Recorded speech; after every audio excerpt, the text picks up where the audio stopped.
آمنہ کی اولاد بھی سمجھدار ہو رہی تھی۔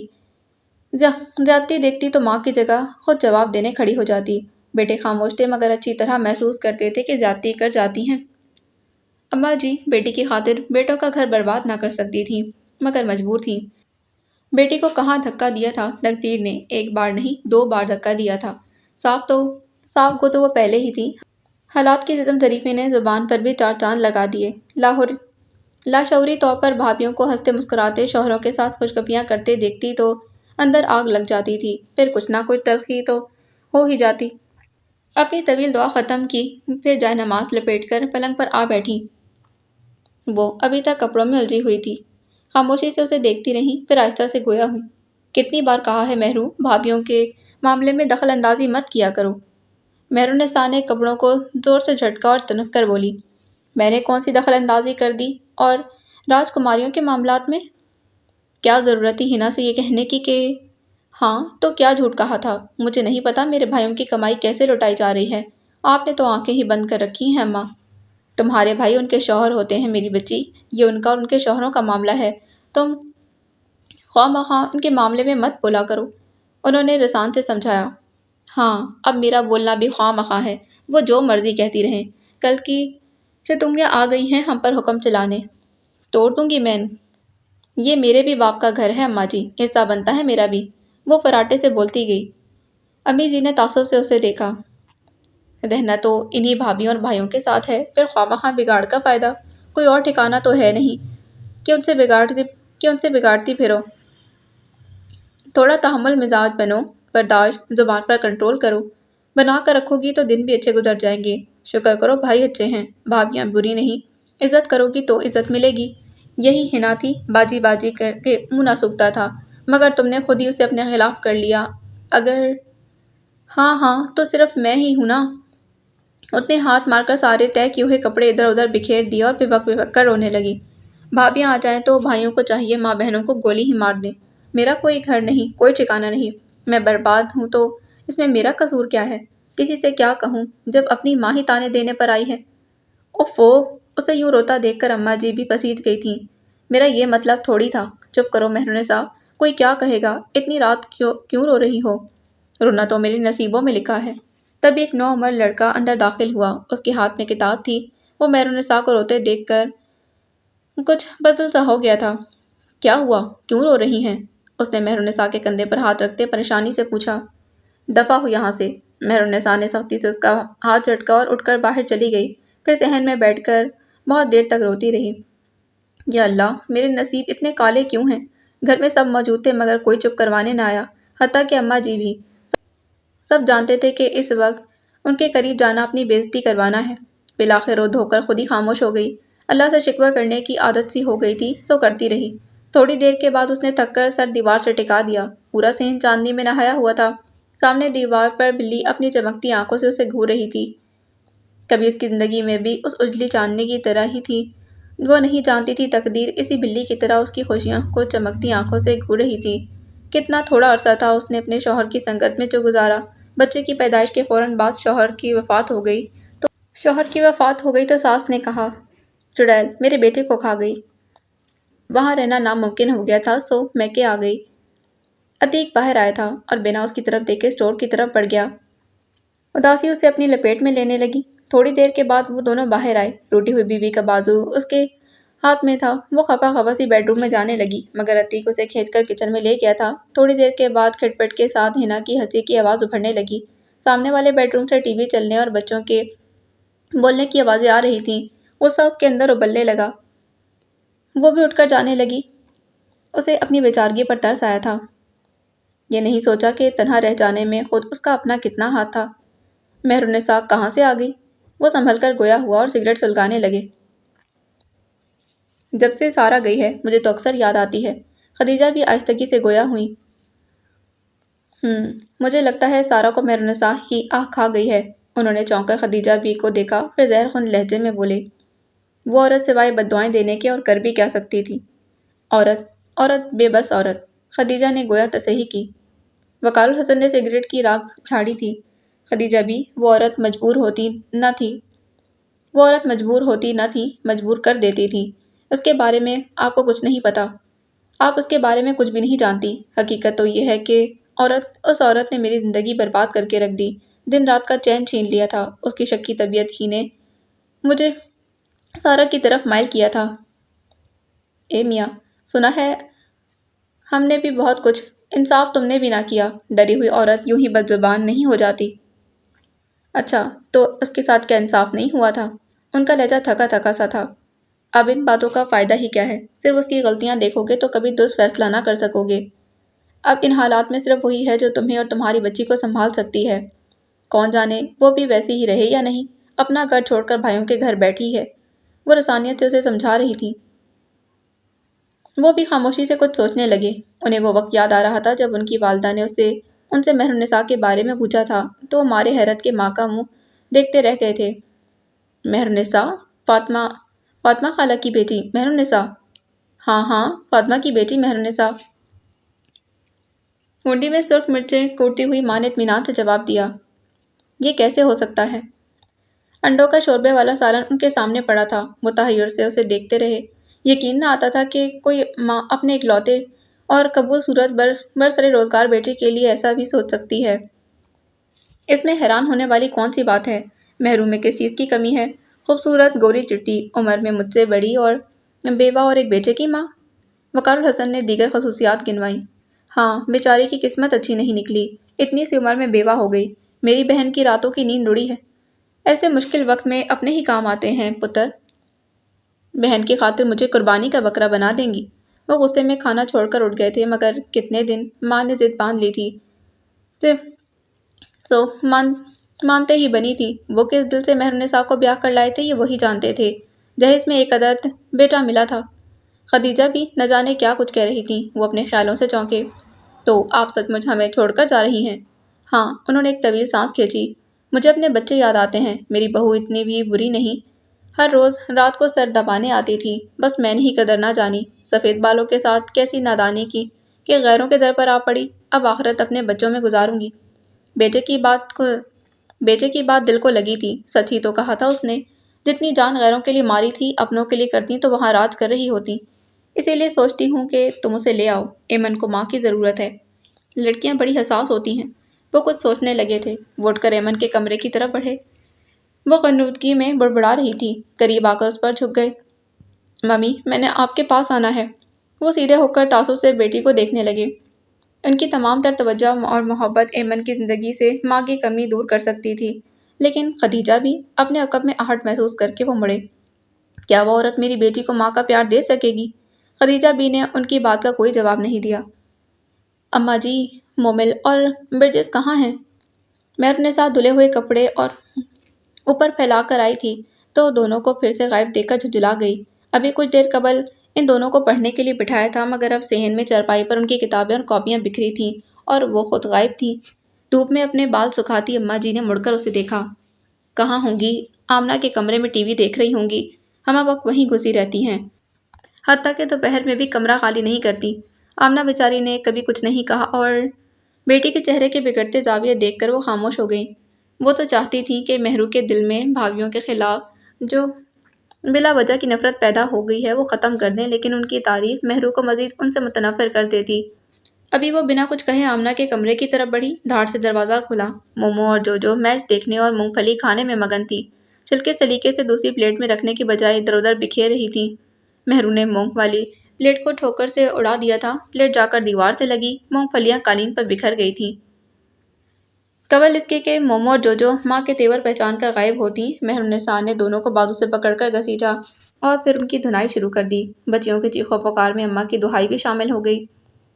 خدا کے واسطے مہرو، کچھ رحم کر، ایسے بے دردی سے مارتے ہیں؟ پاگلے، کسی نازک جگہ پر لگ جائے گی تو پھر ہاتھ ملتی رہی ہو۔ نیا تماشا۔ آٹا گوندتی آمنہ نے کچن سے باہر جھانکا تھا۔ کہاں؟ پرانا ہے۔ ہنا سالن میں چمچ گھماتی رہی، دیکھنے کی زحمت بھی نہ کی۔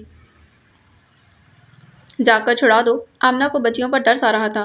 میرے ہاتھ آٹے سے سنے ہیں، اب تھک جائیں گی تو خود بخود رک جائیں گی۔ ہنا نے بے نیازی سے جواب دیا اور آنچ تیز کرنے لگی۔ وہ بے نیاز تھی نہیں، صرف بن رہی تھی۔ پاگل عورت اپنا سارا غصہ معصوم بچیوں پر نکال رہی تھی، مگر وہاں جانا اپنی شامت بلانے کے مترادف تھا۔